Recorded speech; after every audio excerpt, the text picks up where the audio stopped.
Welcome back, everyone, to the W Sports Podcast. It is Sunday, and we are live over on YouTube. Jimothy, myself, as well as the best co-host in the business, Tubby. Welcome back to the show. What is up? It's What is up, different. It's a Sunday. Sundays are different, but I feel like it works for baseball season. It really does. Oh, for sure. Yeah, I'm on board. So today in the episode, everyone, we have got some Major League Baseball news, of course. We're going to break down the new Kodai Bellinger deal, as well as two of the divisions in all of baseball. And then, yes, you guessed it, we do have some news and notes for the football world, college football and NFL. So we're going to get to it.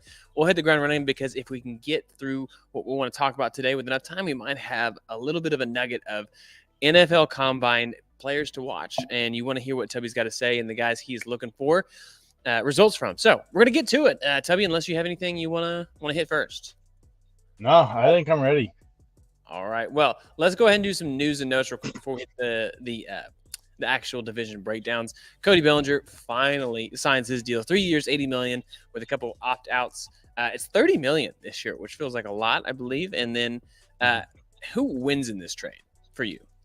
I mean, I think for Bellinger, at least, like I said, he's getting $30 million. He can opt out after this year, and maybe he might be a little smarter and get a new agent. That way next year he can sign a long-term contract and not have to wait until the beginning of spring training to find a team. Yeah, that is the tough side. You look at him right now, and it's February 25th. He's going to be 2-ish weeks behind everybody else once he finally makes it to camp. We'll see how it works out. I really feel like, as a whole, if you look at what every team wanted, everybody wanted, this feels like nobody won. Right? Yeah, I mean, Bellinger didn't get the long-term deal that he wanted in his age 28 season. Scott Boras didn't win for his client. There are two opt-outs, which are, like you said, that's the silver lining if you're Kodai Bellinger, because maybe he has 2 productive years in a row, gets even more money. But what if he's bad? Yeah. What if last year was the weird one besides 2019, and then the Cubs really aren't in a good position either? That's why this deal feels okay. Right. There are some silver linings to it. Cubs can't, get out of it if they wanted to. But hopefully for Kodai Bellinger, I think he's just a fun player to watch. Hopefully for his sake, they do, it all works out and he gets a bigger deal next year and takes even more of the Cubs money. That'd be fine. I mean, $30 million, it was a higher number than honestly I expected with how long, things waited out. So I think at least for that, if it's 1, maybe 2 years, $30 million, hey, you take that. I mean, because with Dodgers signed Teoscar Hernandez for 1 year for $23 million. So I think that seems about right, as well as Bellinger played last year.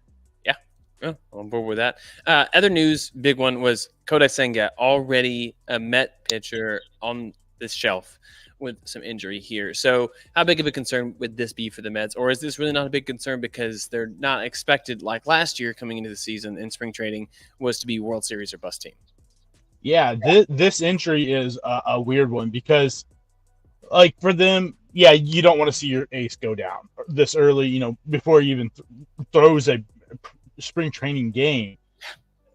But the posterior capsule it's a weird one because there's only been like a few pitchers that this has happened to, and 2 of the biggest ones, you've got Johan Santana, basically derailed his career, and then you got Corey Kluber is the most recent one, and it pretty much derailed his career. So as young as he is and stuff like that, it makes you worry, I think, a little bit for the future. Maybe not this year just because, like I said, you're not really in contention this season, but maybe long-term this affects them more than people think, because they're like, oh, maybe a month, we'll see. And I'm like, man, just the recent, the history of the injury for pitchers, it's not a great sign. So hopefully for Kodai that he's bucks the trend and he's fine and back to the great pitcher we saw last year.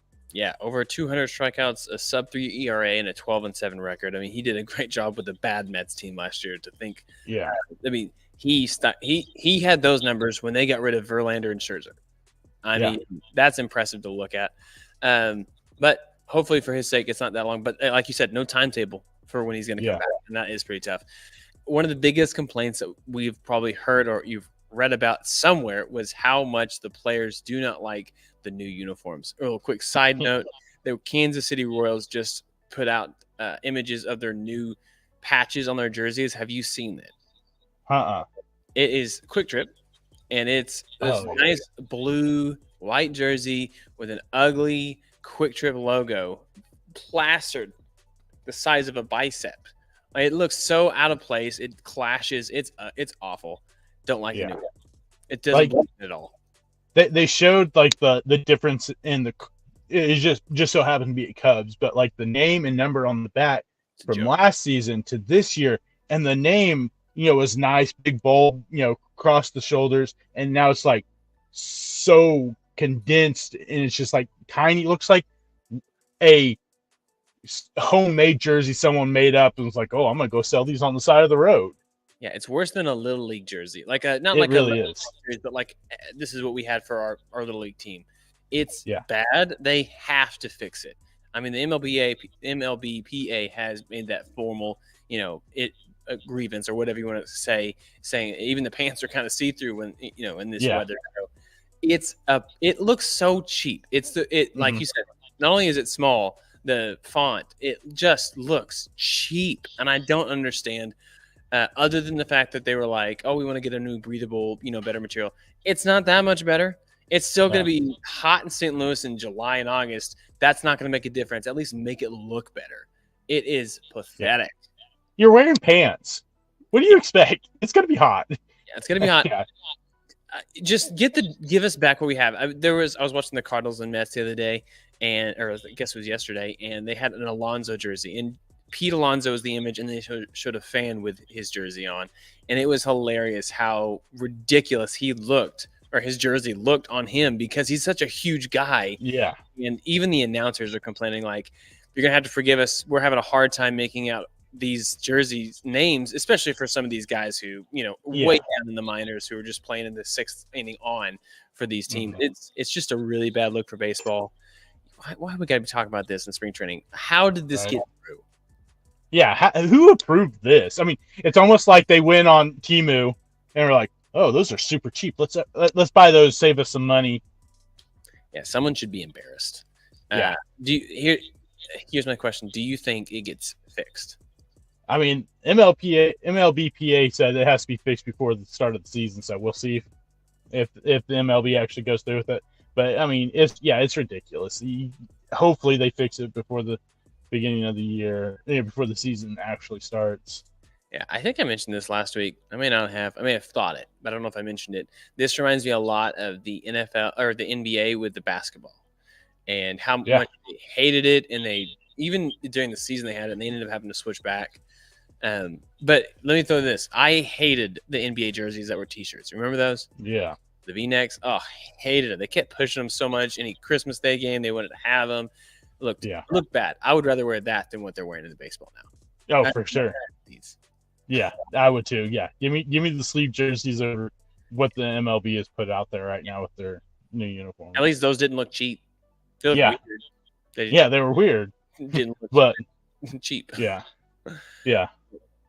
You all came for sports news, not necessarily our opinions and thoughts on. Maybe you did on uniforms. Maybe that's what you wanted to hear from the W podcast.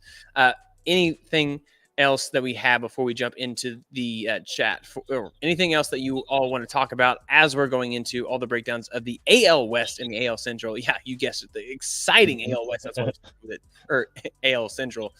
Those are the two divisions you're not exactly as excited about this year, probably. So we'll get to those first, and then we'll continue to build on week after week. But if you have any questions, any thoughts in the chat, put those out there so we can bring those up as we go through. But Tub, you feeling ready? I'm ready. All right, we're going to start with the worst team in baseball. At least last year, we had the Oakland Athletics, soon to be something else Athletics, 50-112, 40 games back in the division. Last year, if you look at all of their team rankings, everything is terrible except for stolen bases. That's it. Everything else is at least in the bottom third, and that's being generous. They are just terrible. So this year, you look at the team. I mean, what's a realistic storyline for this team this year? I mean, the realistic storyline is maybe they get 60 wins, just because. I mean, perfect. Their thing is just like they have some decent young position players. That pitching rotation is absolutely atrocious. Yes. I mean, some of these guys I don't even know. Yeah, Alex Wood, we Like, got that one. Paul Blackburn, like sure. J.P. Sears. He's I don't know. he only got 1 year service time. That's probably what it was. Yeah. I don't even know who he is. I've never heard of the guy before. I've heard of Luis Medina, just because he's one of their bigger prospects. But yeah, at least they have some decent young hitters. I mean, you've got like Tyler Soderstrom. I imagine he's going to be up, and there's no way I'm taking him out of the lineup. I don't care who else you have playing first, DH, whatever. Soderstrom has to be in this lineup just because of the pure potential, raw power that he has. At least give you some type of, bop in the lineup. Him and G-Loft, they both are two of your best players. They should never leave the lineup unless they're hurt. At least give the fans something to watch while being out there. Brent Roker, obviously not bad either. Lemez Diaz, former Cardinal. Almost won, if he won Rookie of the Year, but he almost did. This team does look bad. My storyline is where are we going to be in 25? Like, we still don't know if they're going to be in Oakland, if they're going to be in Sacramento. Looks pretty promising right now.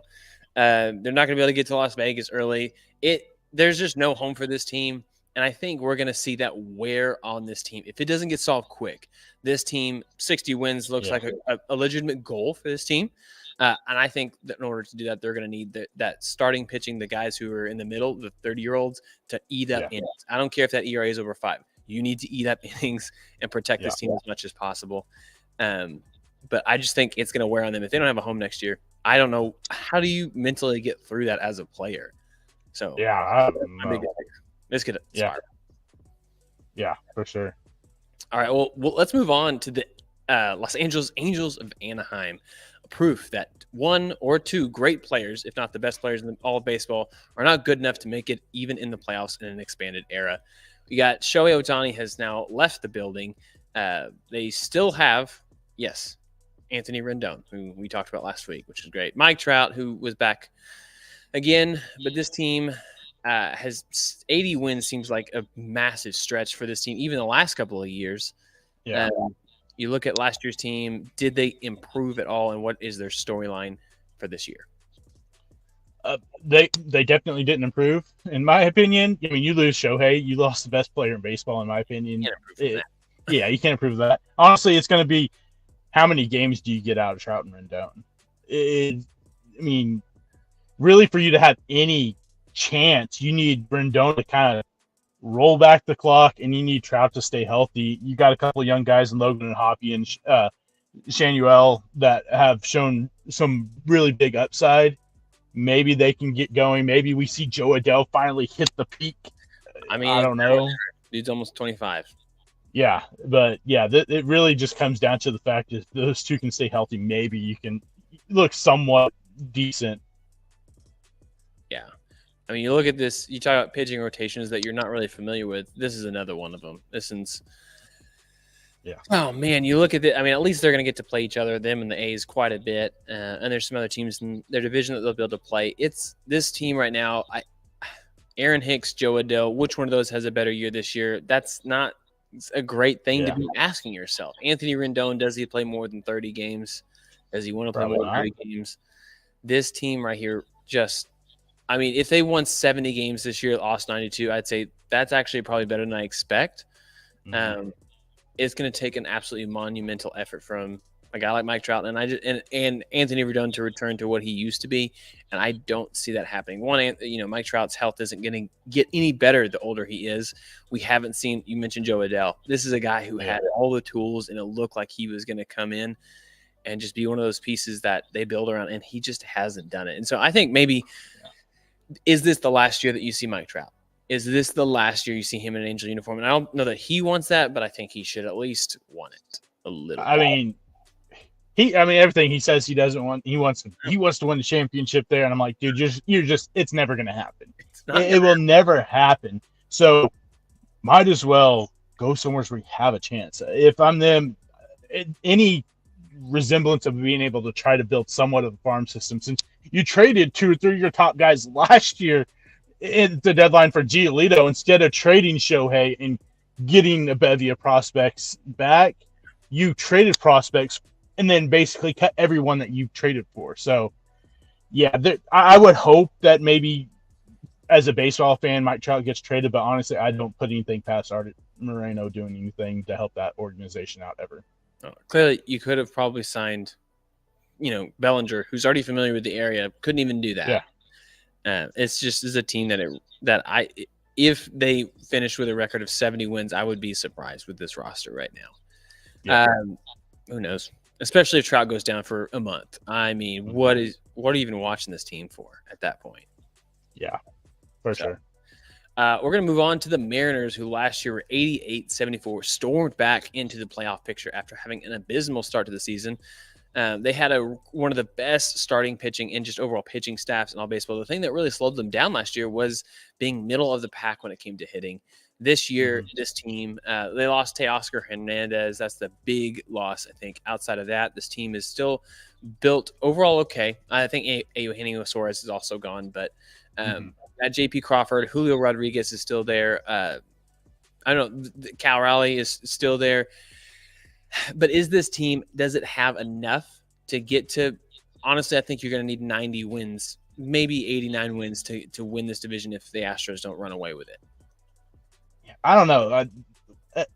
Early, early I was like, man, I think that this team, could potentially – then the more I look at it, I'm like, did they really get better offensive-wise? I mean, Mitch Garver had a breakout season last year. Do we really expect Mitch Garver to do what he did last year? I don't know. I mean – Luke Raley, nothing special. You get Mitch Haniger back, who came off a pretty pathetic, season in San Francisco. I mean, he had, he's been so up and down since that, big year he had back, 2021 or whatever it was. I mean, the rotation and the bullpen are going to be the biggest reason why they have a chance, because, I mean, that rotation you throw out there is pretty, tough to go against every single day. I mean, Castillo, Gilbert, Kirby, you got Bryce Miller, and then you got Brian Wu. And like I said, that bullpen was pretty great last year, even after they, traded away their closer at the deadline. I just don't know if they have the offense. This reminds me of like Luis Castillo could have a Cy Young year, and it could look like Felix Hernandez did back in the day, where it's like, man, he's just not getting any support. But that's the thing. When you look at baseball on paper, you had to look at your 1 through 5 starters. And does your 1 through 3 set you up to win each game? And then you can deal with the back and forth of a 4 and a 5. Yeah, that's a good starting rotation. And I think that's the thing that's going to keep them competitive. So if they can stay competitive enough to put themselves maybe to make a trade or two before Memorial Day, and then see how this team is really doing as you hit the trade deadlines, and then make a run at the playoffs. All this team has to do ultimately is get into the playoffs as a wild card team with this rotation, these 3 guys at the top. I feel like that at least gives them a puncher's chance. And that's really what you need in baseball these days. I mean, you could look at last year's and the year before that's playoffs of what ultimately has happened in the playoffs. Puncher's chance. Give me a shot. Yep. And that's why this is a sneaky team, I think. But that's a lot that has to go right. And those are trades that have to be made at the right time that tweak the team to go from okay to better and better to playoff contender, And so that's the hard part. We'll see if that ultimately happens, but it's great when baseball has a good team out in Seattle. It's a great fan base. We love Julio Rodriguez. I mean, he's just so much fun to watch. So you want them to win. They have poor fan base. We want them to win. Yeah, I mean, at least they've made the playoffs last couple of years. Break that streak of missing the playoffs for so many years. But yeah, I mean, I think an interesting thing could be if their rotation could stay healthy up until that point, maybe call up a team like the Mets. You've got Emerson Hancock down in the minor leagues, who's one of the top pitching prospects. Call up the Mets and see what they want for Pete Alonso. Put some real bop in that offense. Dude, that would be a heck of a move. And Pete Alonso, the rumor has been that he's going to sign an extension, but we're, 2 weeks into spring training and it hasn't happened. And usually, I mean, sometimes it happens, the final hours of spring training, but most often it happens within that first 10 days of spring training, like when the players are there. So, but especially if the Mets are just tail spinning, like we already talked about Kodai Senga, like if this tail spins even more, more injuries happen. I mean, that same thing happened last year with Diaz. It's going to be hard pressed to see what ultimately can happen. So yeah, that team. And come on, Alonso. Let's not be the NL Mike Trout. Not saying he's Mike Trout for the record, but like, yeah, yeah. So, all right. Well, let's go ahead. We're going to move on to the. I don't even want to say it. Stupid Astros. Oh God, I still just don't like them so much. One of the best offensive teams last year, top 7, top 5, almost every offensive category. Middle of the pack in pitching, but when you do that together, that's 90 wins in a playoff team. Who do you have on this team? What is your storyline for this team? Really, it's can the old guys keep producing? Can an Altuve, can a Bregman, can some of these older guys keep producing like they have? Because if they don't, we could finally see the end of an era of the Astros reign. I don't know if that happens, but there's still that that possibility that some of these guys fall off, because it's going to happen eventually. And so it's just a matter of when. And if it does now, I mean, for baseball fans, I think it would be amazing. But I mean, adding Hader to that bullpen that's a heck of a eighth and ninth inning. There with Hader and what's his name, Presley, back to back. Yeah, that's tough. So I don't know. It's just really can the old guys keep producing? Yeah, that's the thing. I mean, your ace is a 41-year-old guy who just came off of a lot of injuries last year. He's incredible when he's on, and he missed the whole season, the year before that. So how good can this team be? Framber Valdez is a 2, and then Christian Javier. He's good. I don't know that he's the best number 3 in the business, but you look at those 3. If Verlander in the playoffs, you got to love their chances. I think the biggest thing when you look offensively, the top half of the lineup, from Tucker to Altuve, those top 4, that's pretty good. Jeremy Pena was pretty disappointing. Jose Abreu took a long time to warm up last year. Does it happen again this year? The dude is 37. But at the end of the year, he always seems to have productive numbers. But how long can they wait before they have to make tweaks if they fall behind early on? Now, this is a division that I don't know that they're going to fall behind. And if they have, they've come back before. So maybe, like you said, we trust the team, we trust the guys. Jose Altuve just came off of another extension. So, honestly, I just want to see that extension be a waste of money. Yeah, it'll be interesting. Like you said, how long does it take for Abreu to, get up to steam?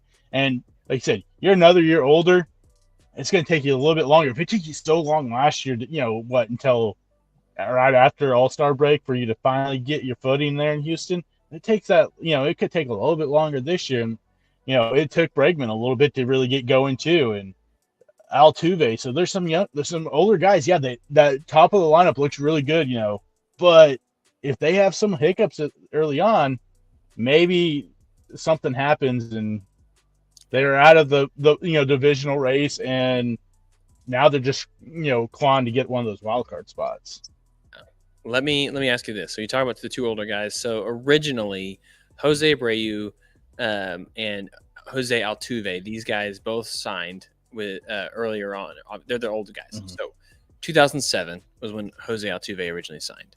What were you doing in 2007? I was still in high school. Nuts. Like, wow. And then Jose Abreu, he didn't sign until October of 2013. Isn't that crazy? Just the difference of prospect. Like, and Jose Abreu came in and he was 30-100. Like, he was great. Just so good right off the bat. But anyway, let's just hope this is not the Astros division to win this year. Yeah. But that would mean the Texas Rangers, who won the World Series last year, and this is a weird year. Jordan Montgomery's still technically out there, but they're not going to go after him, from what we can tell. This is a team that on the offensive side was top 3 in every single category except for stolen bases. Starting pitching was kind of in the middle of the pack, but good at ERA and home runs. And then the relief pitchers was a little bit shaky, and I think that's what you saw at the deadline. But looking at this team right now, can they repeat? Like, what's your storyline for them this year? Or you're not even looking at that? My biggest thing right now is how long can this rotation hold out until the reinforcements arrive? I mean, you've got DeGrom, Tyler Manley, and Scherzer out until at least around the All-Star break. Can that starting rotation hold up? Can Evaldi be what he was last year? Can John Gray be what he was last year? Can Heaney repeat what he did at the beginning of the season for them? If not, man, I don't know. The offense will be there, so they'll be in every single game because the offense is so great.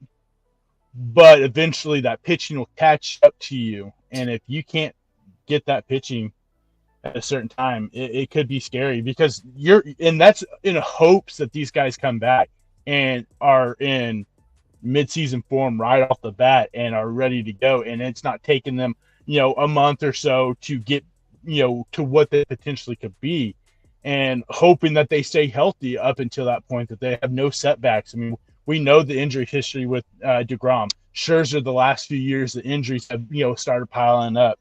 So it's a really big that whole TV thing really hurt them a lot because they desperately need Jordan Montgomery, and they just don't have the money to go out there and do it. Mm-hmm. So that you just gave me all of their pitchers. You look at that bullpen. Oh man, that is not a solid bullpen. Mm-mm. Obviously, the starting lineup has a lot of pop. From Simeon, Seager, Garcia, but dude, this is a team that I look at right now, and I think they miss it. I think the storyline this year is they win the World Series and they miss the playoffs this year. That means there's a good chance that it's the Mariners or Astros, probably the Astros, who win this division again. And I cannot believe that's where we're at, because this team, I don't know how they don't have get the TV deal, figure it out, and pay. From winning the World Series to me, that's what it looks like, because I don't see the pieces of the puzzle put together. And part of baseball is puzzle pieces. There's a lot of guys in that clubhouse. But you're asking Evaldi, Gray, and Andrew Heaney to be solid, consistent, and healthy. And I just don't think they can do it. And healthy is a big thing too, because look at Andrew Heaney's career history. He's going to get hurt. It's just he's going to get hurt at some point, especially early on. I mean, the offense may be able to keep him afloat enough to get him to that point, but like you said, you're counting on all three of these guys that have had injury history over the last few years to come back healthy and not sustain injuries, afterwards. I mean, you got two Rookie of the Year candidates on this team, Carter and Langford. If Langford is able to make the team, which would be crazy, spend 1 year in the minor leagues and you're in the starting lineup for the World Series champion team at DH. Right. But this is a team that last year had, you tell me, okay, so the offense, if it repeats what it did last year, top three in every single category, and the pitching, which was in the bullpen, really all over the place except for walks. They didn't walk a lot of players, but other than that, they're middle of the pack, if not bottom third, and a starting pitching rotation that was middle of the pack. We don't see that getting better. I don't see how this team can get to 90 wins as is right now. If they built something else, something comes in, in the last minute, then sure. But right now, this team does not look like they even believe that they have what it takes to repeat as division champs, let alone World Series. Yeah. Oh, man, it happened so fast. That window opened and shut real fast. Why did they lock this door? Yeah. All right, so we're gonna move over because I think we can do predictions later on, right before. Oh yeah. Once everyone's we got plenty of time with spring training. We don't know what other injuries are hopefully not going to happen, but they're going to move on to the AL Central, who up until the very end of last year, this looked like a division that could have a 80 and 82 winner. Thankfully, the Twins came home with it with an 87 and 75 record. They really kind of put some things together, but we're not going to start with them. Instead, we're going to start with the Kansas City Royals, home of one of the worst jersey patches for a sponsor in all of baseball. That red Quick Trip is atrocious. Fix it. But they're getting a new stadium. It's going to be great. A little bit of momentum. Bobby Witt signed a deal. Zach Greinke is not back in the house, so you're not going to have that ERA, although he's a good guy. What's your storyline for this team right here? Can the young potential within this offense show up? Can the rest of outside of Bobby Witt, you got Vinny Pasquantino, you got Garcia, you got Melendez, you got Prado, Lofton. Can those young guys step up and meet meet Bobby Witt and give him some help within that offense. The pitching, I love that they were at least being somewhat aggressive. They went out and got 2 veteran pitchers who had really good seasons last year in Walker and Lugo, so maybe they can help some of those young pitchers within the organization. But can those other young guys rise to the occasion and give Bobby some help within that lineup somewheres? I hope so. Bobby Witt is, people sleep on the guy because he is in Kansas City, not a big baseball city, especially right now. And this team is terrible. Well, it was last year. I had a bad take on them. Definitely wrong. But I look at this team and what I think of is my storyline is 2012 Royals. And that was the year before the year that it all put together. I don't see this team as an 86 win team or something like that, which is what they did in 2013. But I don't see them as a 100 loss team again this year. I think this team has all the potential to be 76 to 80 wins if the pitching can stay on top of things. And here's what I want people. No one was paying attention to this team. God knows we were not in September in Kansas City. But people who are no longer on the starting rotation as of right now, Chris Bubich, gone. Okay? Yeah. Tommy John, not there anymore. But the guys that they have in the starting rotation, why is it so hard to get here? Cole Reagans, who they got in a trade last year with the Roldis Trapman deal, was really, really great last year when he came over. Michael Wacha and Seth Lugo are both guys who can eat up innings. Brady Singer, if he can right it back, if he can right the ship, he's a great number 4. I mean, wow. And then Jordan Lyles is another innings eater. You look at that rotation, you tell me right there, that looks like people who have the ability to eat up innings. And to me, that is what's so important right now, because this is not the year that you make the playoff run. This is the year before the year. You got to have guys that can eat up those innings. So hopefully Michael Wacha and Seth Lugo both stay healthy. They do that. And then you get guys like Bobby, MJ, Vinny Pasquantino, Hunter Renfroe is a real bat there, and Michael Massey, and then really build on it. They're going to have to do something. I don't believe in Kyle Isabel, Miguel Garcia, no. But right now they have a lot of great pieces.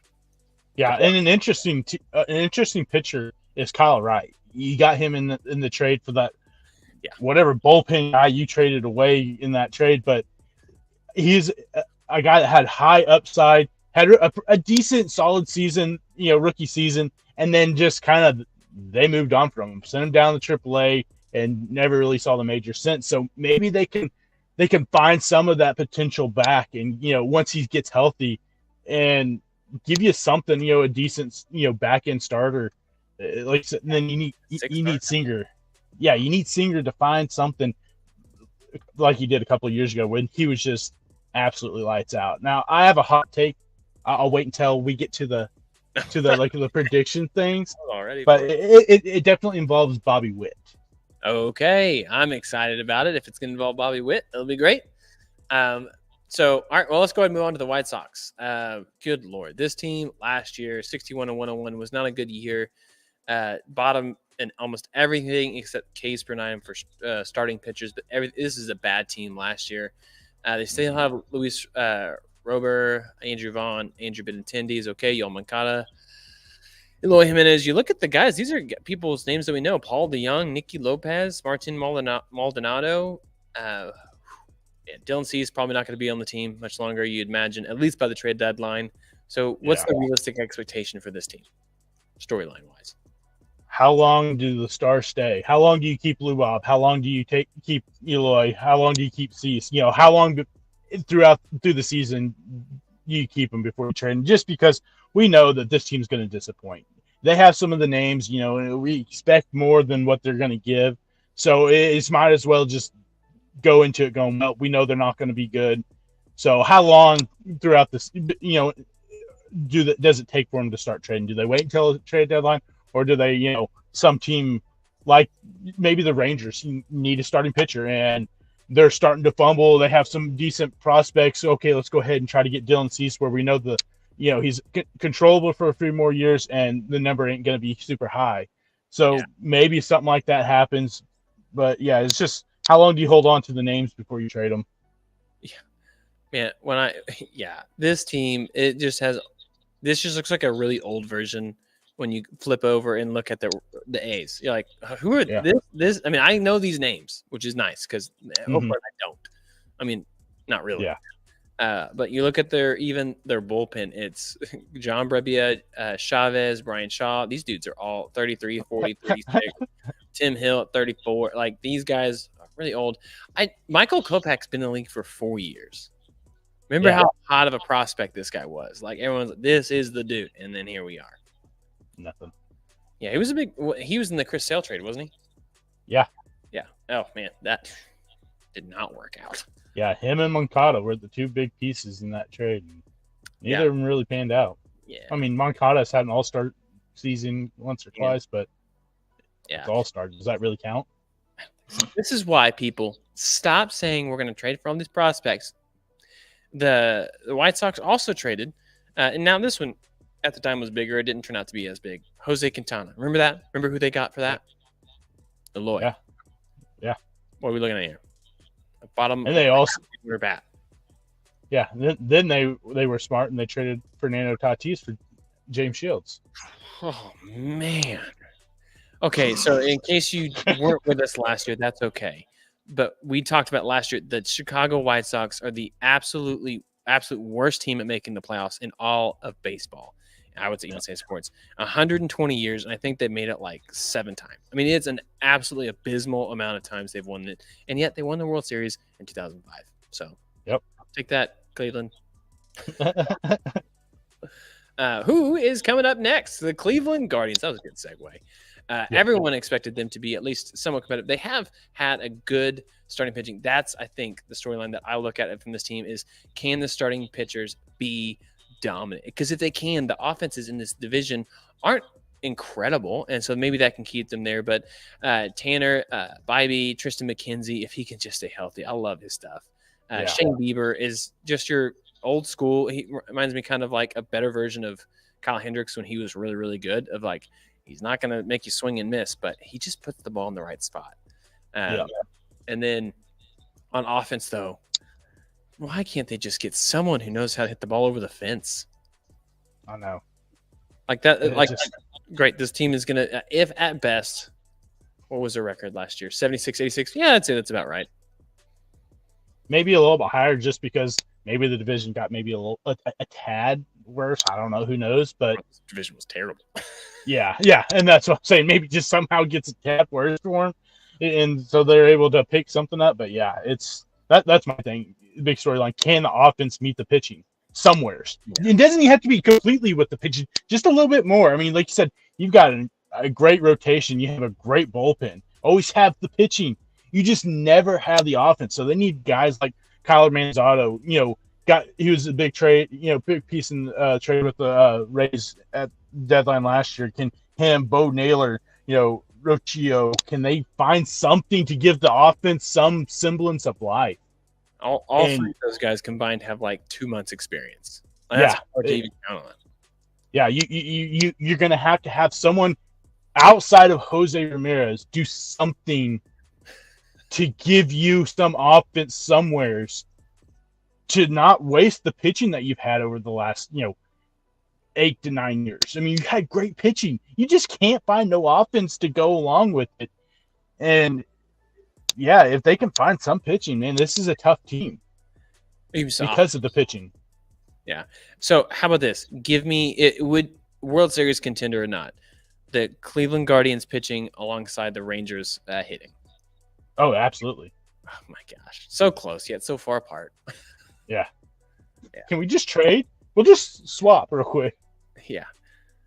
Well, so it doesn't look like they're going to end their World Series drought, which I believe this year is 14 forward, and I think 54 was last time, so that will make it 70 years. Oh, that's getting long. Yeah. Mm-hmm. So, all right, well, let's go ahead and move on to the Tigers, who very sneakily came in second in this division last year. Spencer Torkelson came on fire at some point last year, and just it clicked for him. 30 home runs. Kerry Carpenter had a really great season. There's a lot of really cool pieces on here. Javier Baez getting all that money, hitting 7th in the lineup, 8th in the lineup. Yikes. What's your storyline for this team? This is kind of the long storyline I had last year with the Diamondbacks and the Orioles. If the young guys can continue to produce, they could sneak into the playoffs. Because you talked about Torkelson finally found something. Riley Green looked incredible at the end of the season. Carpenter looked good. Meadows looked pretty solid. And then you bring in Colt Keith, who I think has a really legit chance at winning the Rookie of the Year this year. Matt Manning had a really sneaky good season last year. Like the projections for him this year, I thought were kind of odd with how great he pitched last year. Like you're projecting him like in middle 4.5. Yeah, I don't see that. Yeah. But the problem is your pitching is going to have to find something. Can you get Casey Mize back? He had all the potential. He was hurt all last year. Can they get him back into the rotation and be, even some semblance of what they thought he could be? You have some young pieces, and they seem to finally click a little bit because you made a slight run at the end. Can you find that again? And can the pitching be good enough to potentially push you into the playoffs? Because this division is ugly. It's winnable for sure. Here's what I would say. Storyline, you're not going to like this one. 2013 Royals. This is an 80 team this year that maybe they get one of those wild card spots. Mm-hmm. And if the young guys can take hold, this is not a team that should be competing to win the AL, but this is a team that has the pieces to begin to build something special in Detroit. Yeah. And again, a great fan base, beautiful stadium. They've had a lot of pain and suffering. Let's let the rebuild have a massive step forward. Now, let me ask you this. Let's say it doesn't work out. They don't have massive injuries. They just have really bad production. Is this the year that they have to take a step forward? Otherwise, it's time to reshift the focus? Or are you like, hey, nope, stay with it. Let's figure this out. It's not the players coaching, something like that.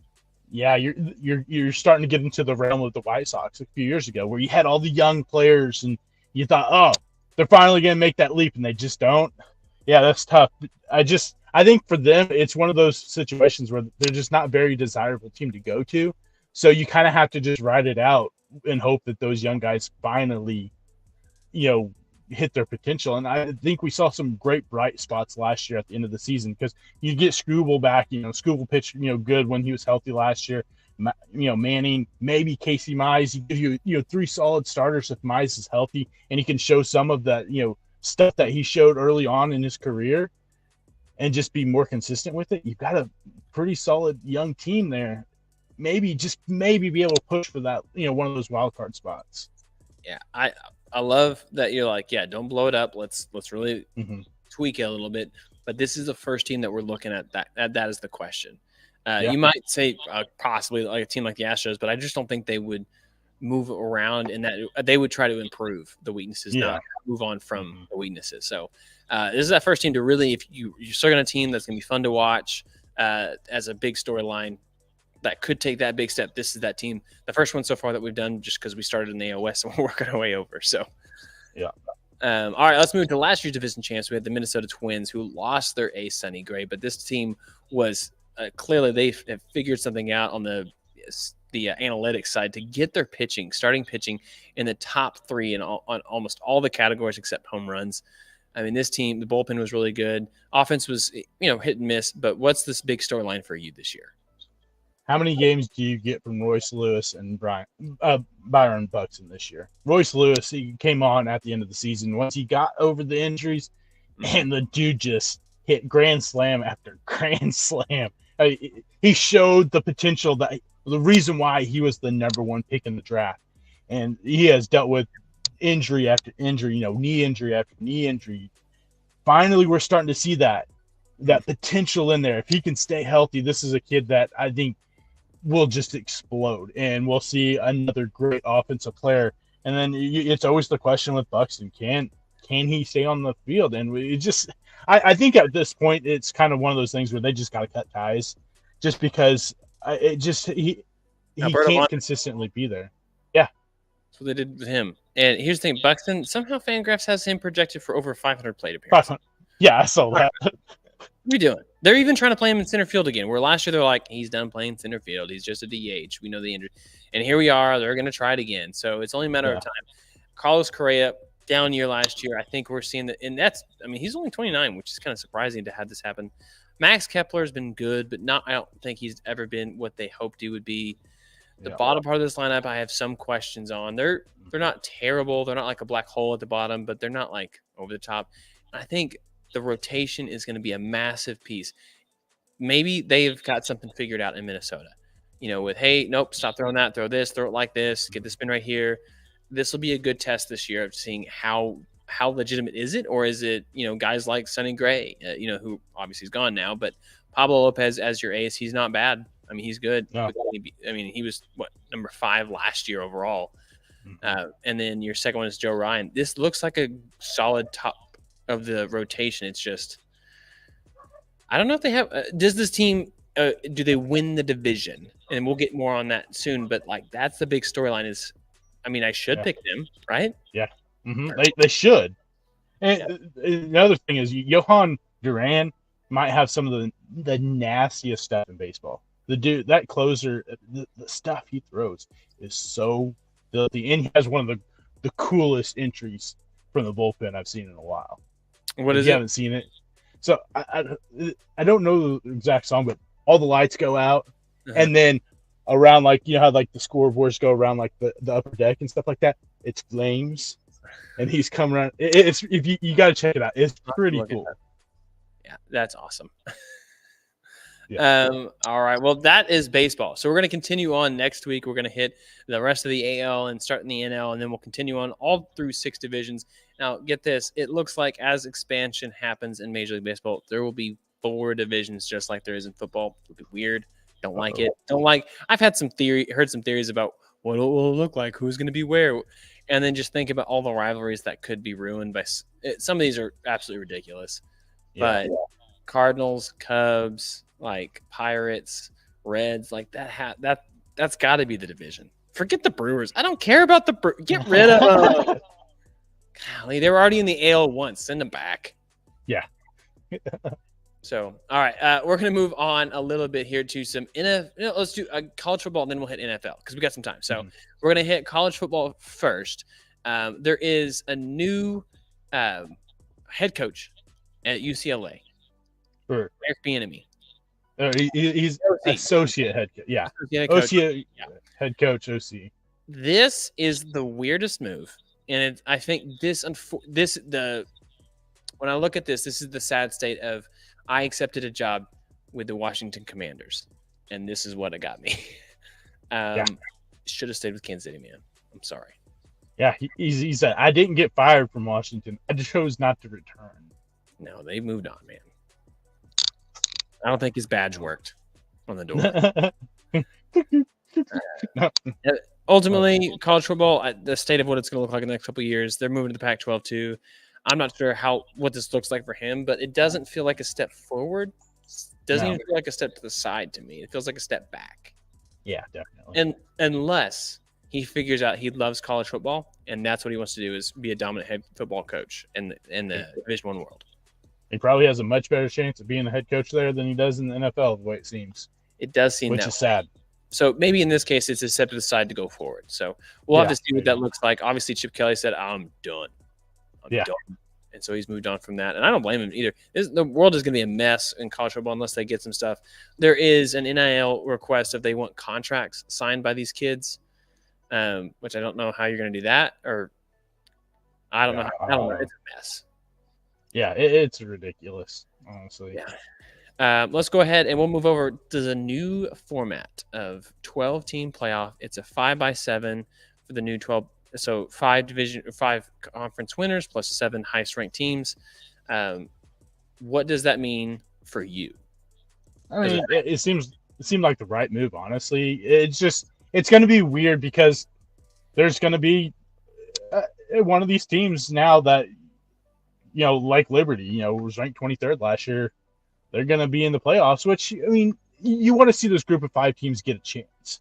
And so at least it gives them that, okay, we win our conference. It's going to be weird if, say somehow all throughout those group of 5 teams, there's one team that, there's none of the high ranked teams at some point win, and you got like an 8-5 team win, and they're somehow the highest ranked team and they make it to the playoffs. It's going to be, I don't see that happening because there's always one of those really good group of 5 teams or a couple. So I don't think that'll come into play, but it's a weird situation for a team like Notre Dame not being in a conference, because now you can't win a conference and guarantee one of those top 5, one of those at least top 4 spots. So the way it sounds like it's the top 4 highest ranked conference champions will be seeds 1 through 4, and then the 5th one will it'll just go based off of highest rankings at that point. So you could have a team, say somehow Notre Dame's number 1 through every single college football playoff ranking until that final one, because they don't have a conference championship. They drop from 1 to 4. So it may force them to join the Big Ten or the ACC or something. Yeah, or they could have their own conference with Army, UConn, and Massachusetts. 14 conference. It's already double the size of the Pac-12. Bring in Washington State and Oregon State. You got a couple other teams there. Done. Love it. Yeah, no, everyone's talking about Notre Dame, but no one talks about Army, UConn, or UMass. So I'm just saying, it seems a little bit unfair. I mean, I guess you got to throw them in there just because. Yeah. It is a pretty tough break I have a really big Notre Dame fan that goes to my church, and he's like, the dude bleeds Notre Dame. He loves Notre Dame. And it was like, this thing is like, it is kind of, it's a tough spot to be in as a fan, because you love the fact that it's an independent, but at the same time, you're like, this could hurt. So we'll see. If there were questions of maybe even expanding the playoff even further, and then it would only be 2 teams, and then it's less likely because you got to get top 2. But I think it's going to be good teams. They say it doesn't matter what your record is in the regular season. In college football, with the more playoff teams, I disagree. Because the one loss that gets you ranked, 17th, and now you missed it because you weren't ranked 16th or whatever it is, these teams. So you got to still win the games. I hope that college football figures it out. But on the plus side, since we recorded, they did the announcement for college football 25. Yeah. I saw Kirk Herbstreit and the other guy, can't remember his name off the top of my head, but they did a lot of voiceovers. They said they've done weeks and weeks of voiceovers. I just can't wait. Yeah, I know. I'm ready for it. Last thing, real quick, before we move to the NFL, was Duke star Kyle. How do you say that? Filipowski got hurt in a loss to Wake Forest after his knee clipped by a fan storming the court. We talked about this for so long. This isn't cultural. This is just, it could be. Yeah. But stop storming the court, right? Yeah, like how can the NBA prevent this, but college basketball seems to not be able to figure out a way to stop this from happening? And the worst of it all is all these people are trying to blame him because he didn't get off the court fast enough. Well, why should he have to get off the court? And on top of that, fans were on the court when there was still time left on the clock.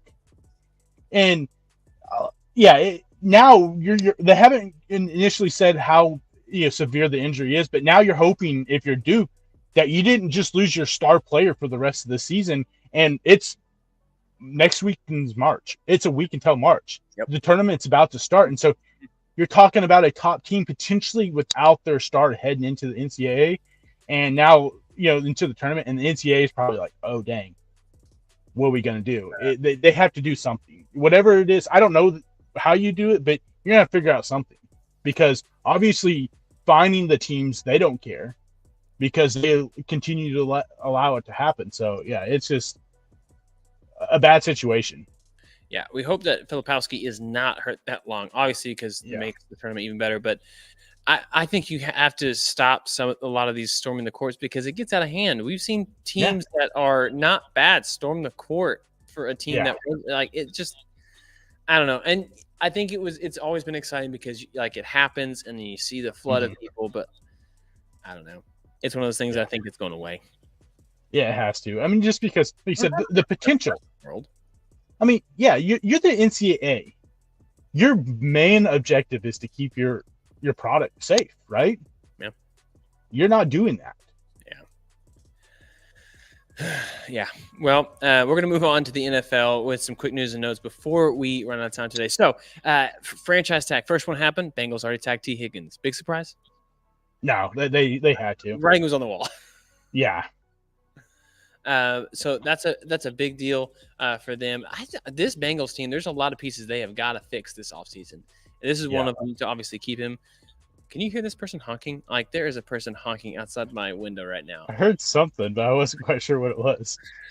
There you go. It stopped. So hopefully this can help Tee Higgins. Is Tee Higgins a 1? No. Okay. I just want to make sure we're on the same page. I don't think so either. No. I think he's as good as he is because he has Jamar Chase on the other side. Absolutely. That's why the numbers just don't show it. Even when he was there his rookie year and he was like the main wide receiver, he wasn't a legit number one. Yeah. That's okay. Yeah, no, nothing wrong with being a great number two. I mean, arguably the best number two in the league. So nothing wrong with that. Very true. Yeah, with a really good quarterback when he's healthy. So let's look at it. I know everyone's been just waiting. Tubby, I can feel it. You're just ready for the combine this next week. So give us a couple players that we should keep an eye on, because the combine is a couple days long and there's a lot of events. So give us some players that you're looking forward to seeing. Yeah, I've got a few. So I've been doing my research for a while. There's a player that just recently I've kind of like really honed in on. It's safety Jaden Hicks from Washington State. You watch the kid, the IQ is there. The tackling machine, just knows how to be in the right position. Man, if that kid can run fast, he will put himself right up there with Kitchens and Newman as the top safeties in this draft. So he's one of those guys that may not be a household name, but if he goes out and runs fast and shows that he can flip his hips and stuff, this kid has a chance to really. Are you more of a cone drill guy where it's side to side, or are you more of the straight line 40 dash speed that you're looking for? Is it a combo? It depends on the position. There's some positions where you want to see the speed and just to see if they got that top end speed. But a lot of it for me is, especially the secondary guys, is the cone drills. Can you flip your hips? Can you get yourself in position like you need to be? Yeah, and so I think that's going to be a couple of the things for him. Tyler Guyton from Oklahoma. Yeah, I know it sounds homerish. I've got the OU stuff on, but we have seen OU offensive linemen, weren't very highly recruited. He was defensive lineman coming out of high school, transfer from TCU.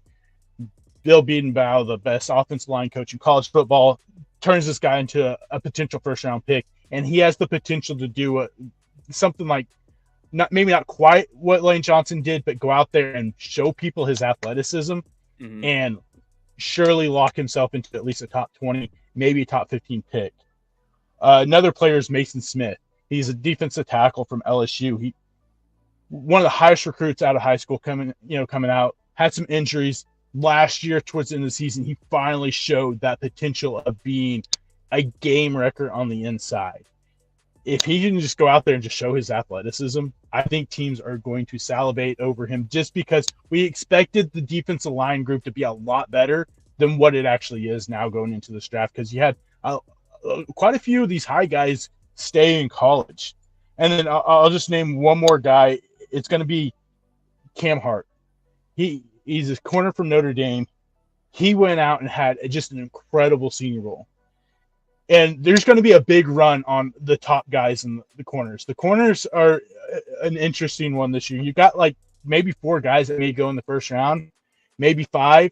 And then it's just kind of who's going to be the next guys up. That's what he's fighting for. He's got the size. He's got the athleticism. He's got the length, everything. He just, for some reason, kind of fell behind. And he went out and just put on a clinic at the Senior Bowl. So he may be able to, open some more eyes and be that first guy after the big run. Yeah, I don't think a lot of people are going to be obviously looking at all the skill positions and the quarterbacks. So I love the people that you chose aren't like those headline grabby ones. This is why Tubby's doing all the work. But I do want to ask this question: Are there any of the players that aren't throwing already? Have we gotten that? I haven't seen yet. Usually it's a day or so, but before it really starts, when the interviews are going. I would imagine guys like Caleb Williams ain't gonna throw. Yeah, you don't throw with these. Maybe Drake May. I don't know if he does, just because I don't know if he really needs to. We know the guy has a rocket for an arm, but I think guys like Jaden Daniels, he needs to go out there and throw. Penix, Bo Nix, especially JJ McCarthy. Those guys after those first 2, they really need to go out there and show teams what they can do. I agree. It does feel like the top 3 right now are Williams, May, and Daniels in some sort of order to most people. And then that fourth one, we're not sure. We thought it was going to be Nix. Hasn't happened yet. Penix hasn't happened yet. JJ McCarthy, I think people listen to podcasts. They know how we feel about him as a next-level prospect. Michael Pratt, people forgot about who he is already. So there's a lot of quarterbacks. Milton, Tennessee, people are going to love the physical tools that he has. So he could be a combine stud. There's going to be a lot of things. It's worth watching and following Tubby on all the socials and the W Sports Podcast, wherever you're listening, because We're going to have the coverage. We're going to have the takes, and we're going to be back at it again next Sunday, 6:30. Right? Absolutely. And I will have, at that point, most of it should be done. So we'll have some breakdown of what's going, how I felt about some of the players at the combine. Yeah. So stick around with the W Sports Podcast. If you have not already, be sure that you subscribe to the show on YouTube, on any of the social medias. You can find us at the W Sports Podcast. But also make sure that you are downloading the podcast and sharing it with someone new, because we want to spread this great podcast. Well, at least we think it's great because you guys are a part of it. So feel free to always jump in the chat over on YouTube or on social media as we go live every Sunday at 6:30. Next week, like I said, we're going to have more baseball breakdowns of the divisions as well as NFL Combine, breaking it down, bringing you all the NFL, college football, baseball, softball, whatever it is, info. So bring it. We want you there. Till then, though, we'll see y'all next time. See ya. See ya.